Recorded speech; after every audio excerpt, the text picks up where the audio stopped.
ದಾವಣಗೆರೆ ಜಿಲ್ಲೆ ಹೊನ್ನಳ್ಳಿ ನಗರದ ಐತಿಹಾಸಿಕ ಶ್ರೀ ಮಾರಿಕಾಂಬಾ ದೇವಿ ಜಾತ್ರಾ ಮಹೋತ್ಸವ ಭಕ್ತಿ ಭಾವದಿಂದ ನಡೆಯುತ್ತಿದ್ದು, ದೇವಿಯ ದರ್ಶನ ಪಡೆಯಲು ಭಕ್ತರು ಹೆಚ್ಚಿನ ಸಂಖ್ಯೆಯಲ್ಲಿ ಆಗಮಿಸುತ್ತಿದ್ದಾರೆ. ಜಾತ್ರಾ ಮಹೋತ್ಸವದ ಅಂಗವಾಗಿ ಇಂದು ಮಾಜಿ ಸಚಿವರಾದ ಎಂಪಿ ರೇಣುಕಾಚಾರ್ಯ ಅವರು ತಮ್ಮ ಕುಟುಂಬ ಸದಸ್ಯರೊಂದಿಗೆ ಮಾರಿಕಾಂಬಾ ದೇವಾಲಯಕ್ಕೆ ಭೇಟಿ ನೀಡಿ ದೇವಿಯ ಸನ್ನಿಧಿಯಲ್ಲಿ ವಿಶೇಷ ಪೂಜೆ ಸಲ್ಲಿಸಿದರು. ಈ ವೇಳೆ ರಾಜ್ಯದಲ್ಲಿ ಸುಖ ಶಾಂತಿ ನೆಲೆಸಬೇಕು, ಜನತೆಗೆ ಸಮೃದ್ಧಿ ದೊರೆಯಬೇಕು, ಪ್ರತಿಯೊಬ್ಬರ ಬದುಕು ನೆಮ್ಮದಿ ಮತ್ತು ಸಂತೋಷದಿಂದ ಕೂಡಿರಬೇಕು ಎಂದು ಮಾರಿಕಾಂಬಾ ದೇವಿಯಲ್ಲಿ ಪ್ರಾರ್ಥಿಸಿದರು. ಇನ್ನು ಜಾತ್ರೆಯ ಹಿನ್ನೆಲೆಯಲ್ಲಿ ದೇವಸ್ಥಾನದ ಸುತ್ತಮುತ್ತ ಭಕ್ತರ ಸಂಚಾರ ಹೆಚ್ಚಾಗಿದ್ದು, ದೂರದ ಊರುಗಳಿಂದಲೂ ಭಕ್ತರು ಆಗಮಿಸಿ ಮಾರಿಕಾಂಬಾ ದೇವಿಯ ದರ್ಶನ ಪಡೆದು ಭಕ್ತಿ ಭಾವದಿಂದ ಪೂಜೆ ಸಲ್ಲಿಸುತ್ತಿದ್ದಾರೆ. ಹೊನ್ನಳ್ಳಿಯ ಮಾರಿಕಾಂಬಾ ದೇವಿ ಜಾತ್ರೆ ಎಂದರೆ ಕೇವಲ ಧಾರ್ಮಿಕ ಆಚರಣೆಯಲ್ಲ, ಇದು ಭಕ್ತಿ, ಸಂಪ್ರದಾಯ ಮತ್ತು ಜನರ ನಂಬಿಕೆಯ ಸಂಗಮ.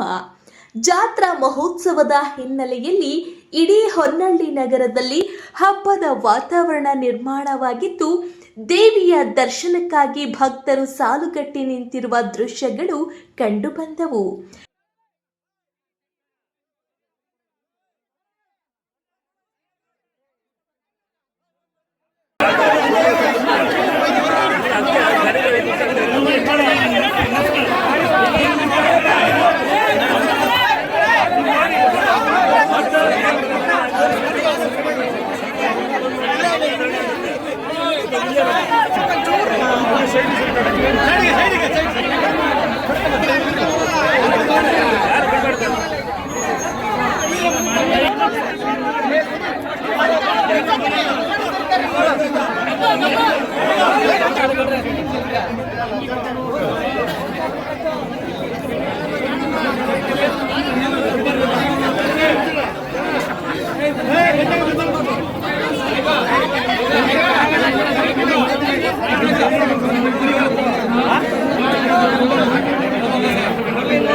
ನಿಮ್ಮೂರು ಮಾರಿನ ಹೊನ್ನಾಳಿ ಗೌಡ್ರ ಮಗ ಮದುವೆ ಆಗ್ತಾನಪ್ಪ.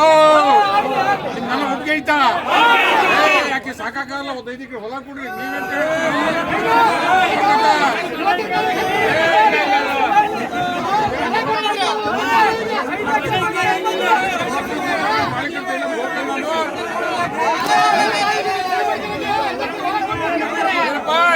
ಐತೆ ಎಲ್ಲರೂ?